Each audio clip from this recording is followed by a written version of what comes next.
Ang e-commerce ay lubos na nagpabago sa paraan ng ating pagbili. Hindi na natin kailangang lumabas ng bahay upang mag-browse sa mga tindahan at magbili.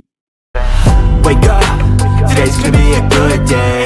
Wake up, today's gonna be a good day. Wake up.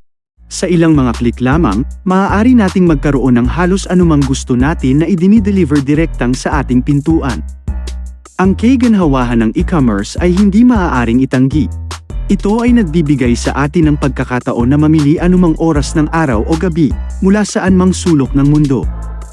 Maaari nating ihambing ang presyo, basahin ang mga review, at gumawa ng mga matalinong desisyon nang hindi umaalis sa ating mga hig-on. Ngunit kasama ng kagandahan na ito ay may downside. Ang pag-usbong ng e-commerce ay humantong sa pagbagsak ng mga tindahan na tisa. Maraming tradisyonal na nagtitinda ang nahihirapang makipagsabayan sa mababang presyo at malawak na seleksyon na inaalok ng mga online na nagtitinda. Bilang resulta, nakita natin ang maraming tindahan na isara ang kanilang mga pintuan ng tuluyan, na nag-iwan ng mga bakanting storefront sa kanilang paglipas. Sa kabila nito, patuloy na umuunlad ang e-commerce. Ito ay naging isang paraan ng buhay para sa maraming tao, na umaasa sa online na pamimili para sa lahat mula sa mga bilihin sa pagkain hanggang sa damit at electronics. Ang sobrang dami ng mga produkto na makukuha online ay kahindik-hindak, at tila walang limitasyon sa kung ano ang maaari nating bilhin sa ilang mga click lamang. Siyempre, ang e-commerce ay hindi walang kahirapan.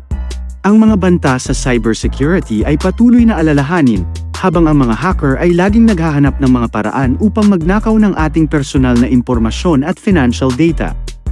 At bagaman maraming online na nagtitinda ang nag-aalok ng libreng shipping at madaling mga return, may mga pagkakataon pa rin na nawawala o nasira ang mga package sa paglipat.